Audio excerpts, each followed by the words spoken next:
Hello and welcome to Green Finance Focus, where we bring you in-depth conversations with some of the world's leading experts in the decarbonization of the economy and the role finance plays in that transformation. My name is Dillard, and I am currently an undergraduate student at Yale University and a member of the Yale Center for Business and the Environment. I'm here with a very special guest, Mr. James Dillard. Mr. Dillard is a member of the founding team of Macro Oceans, a startup focused on catalyzing the market for low-carbon, seaweed-based products. He currently runs the product and sales work at the company. So with that being said, hello, Mr. Dillard, and thank you for joining us today. Thanks for having me, Dylan. Very happy to have you. And today I would like to discuss your experiences with Macro Oceans. So to begin, what inspired you and the founding team to start Macro Oceans, and what work is being done at Macro Oceans? Yeah, so the founding story really is around wanting to do something about the climate crisis.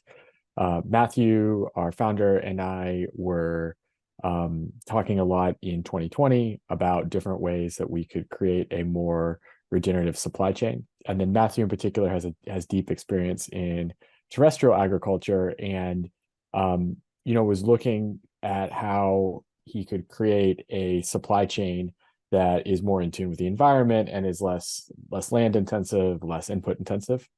And so that's where we stumbled on the potential of seaweed. So seaweed is actually chemically very similar to corn.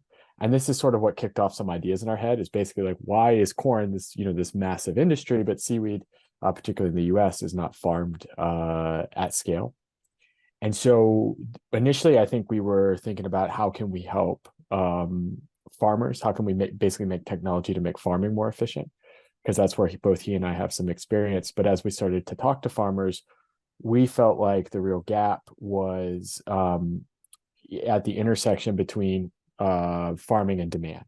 So we would talk to seaweed farmers who would say, look, I'm permitted for 10 times as much seaweed as I'm actually growing because I'm not sure that I can sell it. And then similarly, we would talk to people that were buying seaweed and they were complaining about high prices. And so we thought there might be an opportunity to innovate at the processing step.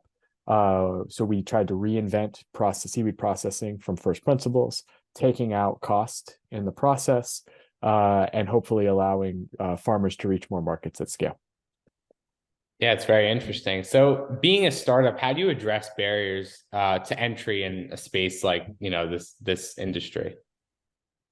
Um, yeah, I think we try to be focused on what customers need. We try to be very customer led.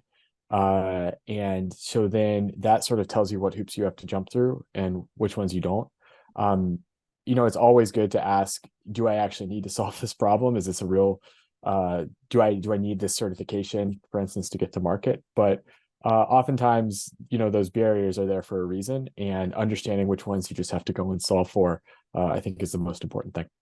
Yeah. You guys on your website talk about how you ensure zero waste and that like leftover pulp is transformed into raw materials. So maybe if you could talk a little bit more about that kind of process of transforming these materials and also how you guys ensure that leftover materials are then transformed and reworked into raw materials and not wasted.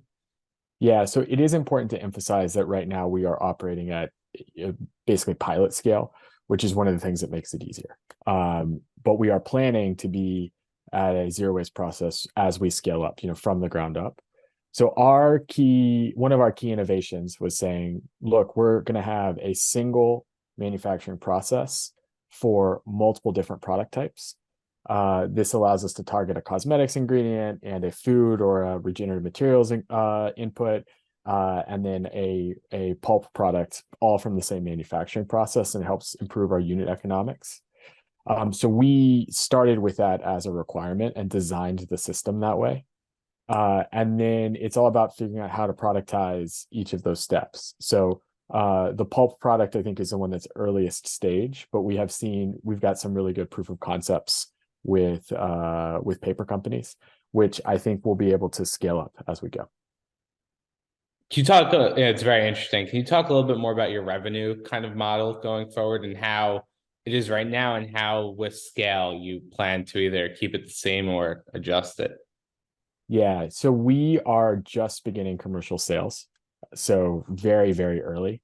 So our revenue model is emerging, I think is the best way to think about it. But we intend to be a processor, and to sell, ingredients or chemicals or extracts from seaweed to people that need those extracts.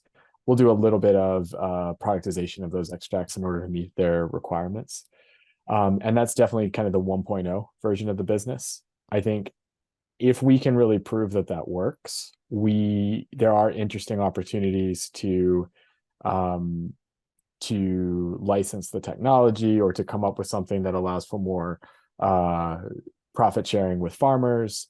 But all of that is sort of, a second order problem. The first thing we have to do is show that we can do this at scale and, create real revenues, and then we'll go from there.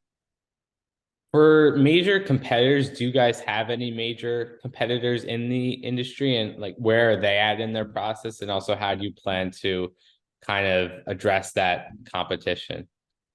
Yeah, well, so I guess the first thing I'd say is that the biggest competition for seaweed-based products are hydrocarbon-based products and products derived from land-based plants. The seaweed industry today, particularly in the U.S. and Europe, it's just not being used for very much, and so it's my focus is more on bringing new people into using seaweed products versus out competing the other processors that are out there. But there are certainly some other processors that are out there that are doing, some are doing really similar things, some are doing really different things. And I think we all learn from each other a little bit. No, it's great to hear. And then I like to ask this question to everyone that comes on. Finally, what gives you hope for the future of society and its ability to address the challenges of climate change, and specifically through a financial lens? Yeah. Well, I think what gives me, so I'm going to reframe your question a little bit. I'll answer it in two parts. So what gives me hope for the seaweed industry is I see so many talented and creative people at different layers of the value chain that are working to make a truly sustainable seaweed industry a reality. And we may not be the ones that really have the breakout success, but I see enough, like there's really good energy and there's a lot of really creative things being tried, and that gives me a lot of hope. And then for climate change and society more broadly, I think people underrate how quickly things are changing. So for the first time, I think this summer, the U.S. got more power from wind and solar than from coal, which I think is not. I don't think most people know that and are prepared for how quickly change can come on that dimension. So there's a lot of different places. That's not just finance that has led to that. There's a lot of different pieces of the value chain, from regulators to entrepreneurs to financiers. But I think our society has a lot of room to be resilient, more than maybe we realize day to day. Yeah, well, that's inspiring, is a hopeful message we like to hear. So yeah, thank you so much for taking the time to speak with me. And I'll make sure to link Macro Oceans and related materials down below. And yeah, thank you again. We appreciate it, Dylan. Thank you. Thank you.